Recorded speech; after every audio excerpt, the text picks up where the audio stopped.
Friends, welcome to Ruthvin vlogs 6612. ఈరోజు topic వచ్చేసి general science English version question paper అనేది explain చేయబోతున్నాను.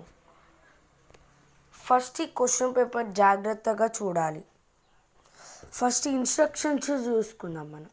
Read the whole question paper and understand every question thoroughly without writing anything and 15 minutes of time is allowed for this. ఇక్కడ ఏం లేదు, read the whole question paper. Whole question paper అంటే ఈ question పేపర్ని whole question paper అని అంటారు. Understand చేసుకోమంటారు ప్రతి ఒక్క question. Without writing anything 15 minutes, writing లేకుండా ఎలాంటి పని లేకుండా క్వశ్చన్ పేపర్ రీడ్ చేసుకోమంటారు. 15 minutes allowed for this. Okay. Second point, answer the question under part A on the separate answer book.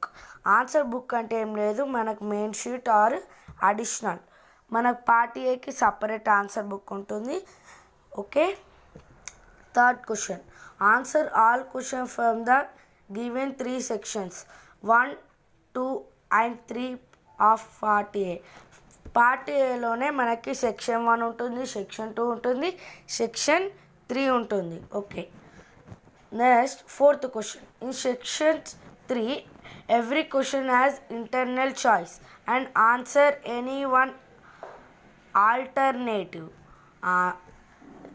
A section అంటే థర్డ్ సెక్షన్లో మనకు థర్డ్ సెక్షన్లో అనేది క్వశ్చన్స్ ఇంటర్నల్ చాయిస్ అంటే ఆబ్జెక్ట్ ఇస్తారు, దాంట్లో ఏదైనా ఒకటే ఆప్షన్ పెట్టాలి అంటున్నారు. పార్ట్ ఏ సెక్షన్ 1 మనకి 70 marks పార్ట్ ఏలో. ఓకే. ఫస్ట్ బిట్ వచ్చేసి question answers, short question answers 2 marks ఉంటుంది. Each question carries 2 marks. Right the answer in 1 or 2 sentences. అంటే ఒక్కో క్వశ్చన్ ఆన్సర్ 1 or లేదా ఒక 2 sentencesలో రాయాలి. What are ఓవిపోరాస్? ఓవిపోరాస్ అంటే ఏమిటి? ఓవిపోరాస్ అంటే లేయింగ్ ఎగ్స్, అంటే ఎగ్స్ పెట్టి పిల్లల్ని చేస్తుంది చూడండి, వీటిని ఓవిపోరాస్ అంటారు. Write any 2 methods for measurement of volume of liquids. అంటే ఇక్కడ లేదు, 2 methods ఆఫ్ మెజర్మెంట్ చేయమంటాం వాల్యూమ్ ఆఫ్ లిక్విడ్స్. ఆన్సర్ వచ్చేసి burette and cylindrical. Okay. Third question, which of the objects that you used in the experiment that circuit with a switch. అంటే ఇక్కడ ఏం లేదు, ఆబ్జెక్ట్స్నే కదా. ఆబ్జెక్ట్ అంటే ఒక వస్తువు, అంటే ఇప్పుడు స్విచ్ బోర్డు ఉంది, దాని మీద ఎక్స్పెరిమెంట్ చేయమంటున్నారు. సర్క్యూట్, ఇప్పుడు ఆన్సర్ వచ్చేసి సర్క్యూట్, స్విచ్. నెక్స్ట్ వచ్చేసి స్విచ్ బోర్డు. ఇలా 4 లిమిటెడ్ రాయమంటున్నారు. ఫోర్త్ క్వశ్చన్ వచ్చేసి identify the parts of given figure. ఇక్కడ మనకి బార్ మ్యాగ్నెట్ అనేది ఇచ్చిర్రు. ఇక్కడ ఫస్ట్ ఏం అడిగారు, ఈ పార్ట్ని అంతా ఏమంటారు, సౌత్ నార్త్ ఉంటే మనకి అర్థమవుతుంది ముందే బార్ మ్యాగ్నెట్ అని. Bar magnet. ఇక్కడ మనకి ఇక్కడ నేల్ ఇచ్చిర్రు, అంటే నేల్ అంటే కాంట. ఓకే. ఇక్కడ నేల్ అంటే కాంట కాదు, సారీ, నేల్ అంటే మూల. ఓకే, మూల. ఇక్కడ మనకి ఈ పార్ట్ ఏంటిదని అడిగిరు, ఐరన్ నేల్. ఆన్సర్ వచ్చేసి iron nail. Right your observations that you observe in absorption of plant. ఇక్కడ ఏం లేదు, అబ్జర్వేషన్ చేయమంటారు. మనము ఇప్పుడు సపోజ్ మనం ఒక బౌల్ తీసుకొని దాంట్లో కలర్ వాటర్ పోసి ప్లాంట్ పెట్టండి, మళ్ళీ ఇంకో బౌల్లో నార్మల్ వాటర్ తీసుకొని ఇంకొక ప్లాంట్ పెట్టండి. ఆ స్టెమ్స్ అనేటివి సన్నంగా పొడుగ్గా ఉండాలి. అప్పుడు మీరు ఒక 2-3 hours తర్వాత మీరు రెడ్ కలర్ వేసిరో సపోజ్, ఆ లీఫ్లలో మీరు వాటర్ అబ్జర్ప్షన్ చేసుకుంటారు చూడండి, ఆ వాటర్ ఆ ప్లాంట్ అనేది వాటర్ తీసుకున్నట్టు అర్థమవుతుంది. లీఫ్లలో కూడా ఆ రెడ్ కలర్ అనేది కనిపిస్తుంది. నార్మల్ వాటర్ అయితే వైట్ కలర్ కదా, వైట్ కలర్ అనేది కనిపించదు, ఎందుకంటే అది ట్రాన్స్లెంట్ కాబట్టి. ఓకే, మళ్ళీ లాస్ట్కి these method is called osmosis అని రాయాలి. Okay, next 6th question. Plant has nose, support the given statement. Plant has nose, ఇక్కడ లీఫ్ యాజ్ నోస్ అని ఇవ్వలేరు, జాగ్రత్తగా వినండి. ప్లాంట్ యాజ్ నోస్ అన్నారు, లీఫ్ యాజ్ నోస్ అనలేడు. దీనికి ఒక గివెన్ స్టేట్మెంట్, ఒక స్టేట్మెంట్ అడుగుతుండు. ఓకే, దానికి ఏం లేదురా. Plant has nose but nose like an animal nose, but అని మళ్ళీ రాసి లీఫ్ యాజ్ నోస్ అని రాసి ఆ leaf what is called stomata. These uses రాయాలి. దీని యూజెస్ ఒక పాయింట్ చెప్తాను వినండి. Exchange of gases. Okay, exchange of gases దీని యూజ్. ఓకే, నెక్స్ట్ క్వశ్చన్ లాస్ట్కి these are called statement of plant has nose అని రాసి పెట్టాలి. Next 7th question. Write any 2 uses of microscope in our daily life. Microscope వల్ల 2 uses రాయమంటున్నారు daily లైఫ్లో. మనము చేతిలో ఎలాంటి డిసీజెస్ ఉంది, ఎలాంటి డిసీజెస్ లేదు అనేది చెక్ చేసుకోవచ్చు. నెంబర్ 1. నెంబర్ 2 పాయింట్ వచ్చేసి మనం వాటర్ తాగుతాం చూడండి, వాటర్ తాగే ముందు దాంట్లో ఏం డిసీజెస్ ఉన్నాయి, ఎలాంటి డిసీజెస్ ఉన్నాయి, ఎలాంటి డిసీజెస్ లేవు, అవన్నీ చెక్ చేసుకోవచ్చు. ఇలా ఈ యూజెస్ అని రాయాలి. Next section 2. ఇక్కడ కూడా మనకి ఇన్స్ట్రక్షన్స్ ఇచ్చారు. Answer all the following questions. అన్ని క్వశ్చన్స్కి జవాబులు రాయండి అని ఇచ్చారు. Each question carries 4 marks. ఒక్కో క్వశ్చన్కి ఎన్ని marks? 4 marks. Write the answer in 4 or 5 sentences. ఒక్క ఆన్సర్ ఎన్ని సెంటెన్సెస్ రాయమన్నా 4 లేదా 5 వాక్యములతో రాయండి అని ఇచ్చిండు. 8th question. Write about characteristics of natural and artificial fabrics with suitable examples. ఇప్పుడు ఇది ఎట్లా రాయాలంటే క్యారెక్టరిస్టిక్స్ ఆఫ్ న్యాచురల్ ఫ్యాబ్రిక్స్ అని రాసి 4 పాయింట్స్ రాయాలి. ఏంటి?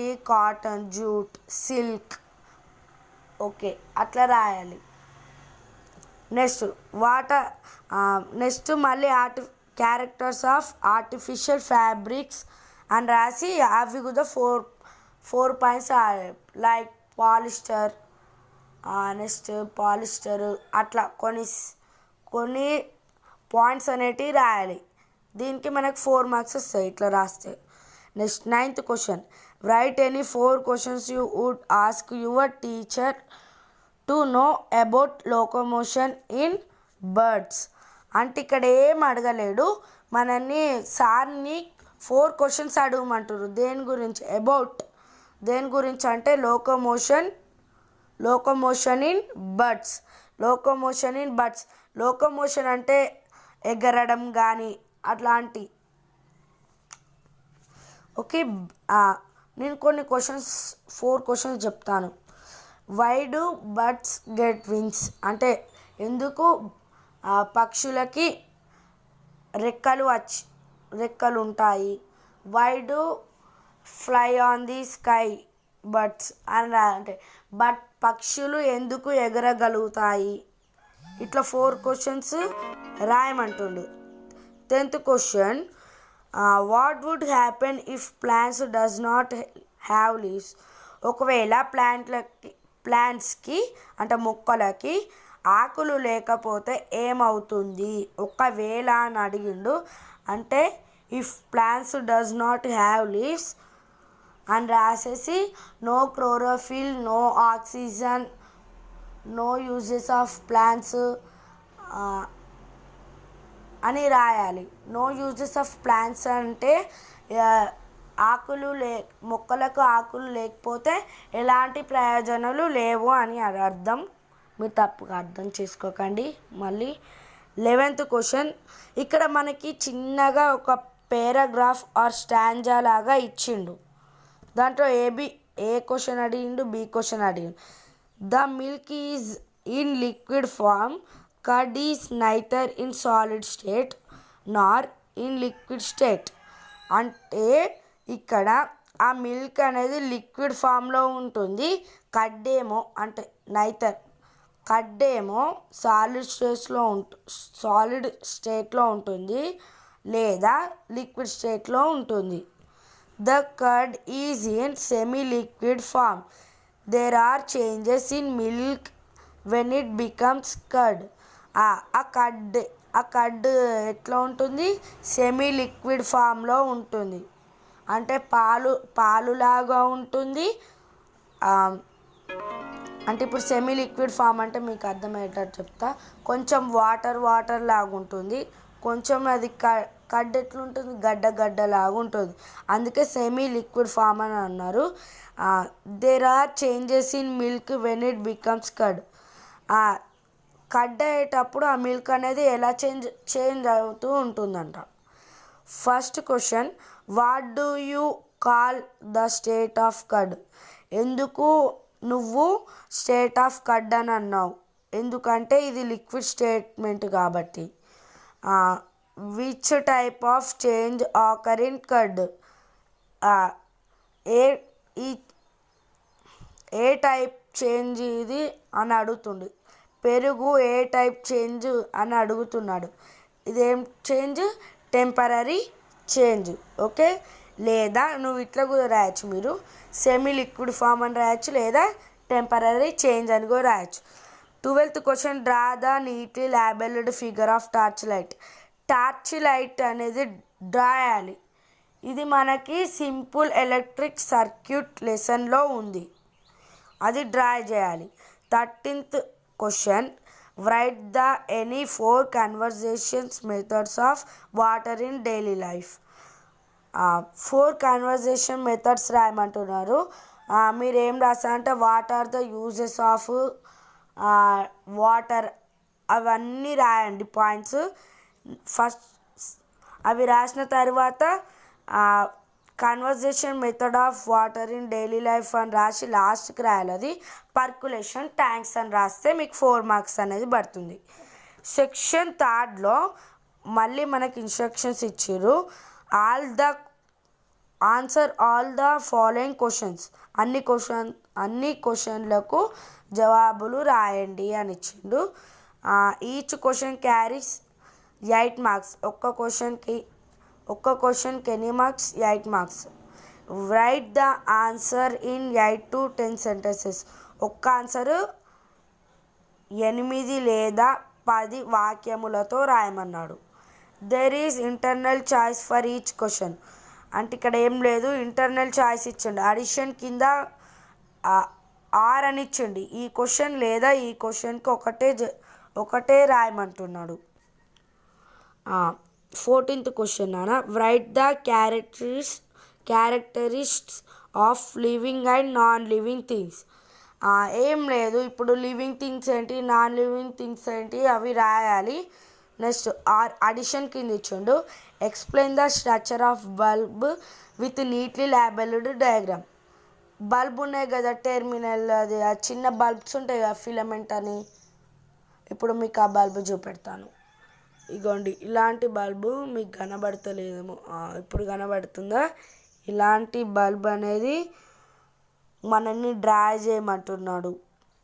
ఓకే, మళ్ళీ దానికి ఎక్స్ప్లెయిన్ చేయమంటారు. ఎక్స్ప్లెయిన్ అంటే మీరు ఎలాంటి ఎక్స్ప్లెయిన్ చేయవసరం లేదు, దాని పార్ట్స్ రాస్తే అయిపోద్ది. 15th question, write the different types of joints with suitable examples. మనకి ఇది గైడ్లో ఉంది, డిఫరెంట్ టైప్స్ ఆఫ్ జాయింట్స్ గురించి రాయమంటున్నారు. లేదా అడిషన్ కింద ఇచ్చిండు. Write about the objects transparent, opaque and translucent with suitable examples. Opaque అంటే ఏంటి? ఎలా ఏం కనబడదు. ట్రాన్స్పరెంట్ అంటే ఏంటి? ట్రాన్స్పరెంట్ అంటే ఏంటి? కొంచెం బ్రర్గా కనబడుతుంది. ట్రాన్స్లెంట్ అంటే ఏంటి? పూర్తిగా కనబడుతుంది అన్నట్టు. అలాంటి సూటబుల్ ఎగ్జాంపుల్స్ రాయమంటున్నాడు. Write the required material used and experimental produce of crystallisation. Crystallisation గురించి రాస్తే సరిపోతుంది, మీకు మార్కులు కూడా పడతాయి. లేదా అడిషన్ కింద ఉన్నది రాయొచ్చు. Right the required materials and process of making any food item that your choice. ఇది మన ఫస్ట్ లెసన్లో టమాటో కర్రీ ఎలా ప్రిపేర్ చేయాలి అది లేదా అట్లాంటి మీకు నచ్చినది టమాటో కర్రీయా, ఎగ్ కర్రీయా, ఆమ్లెటా, అట్లాంటి కర్రీ ప్రిపేర్ చేయమంటున్నాడు. ఓకే.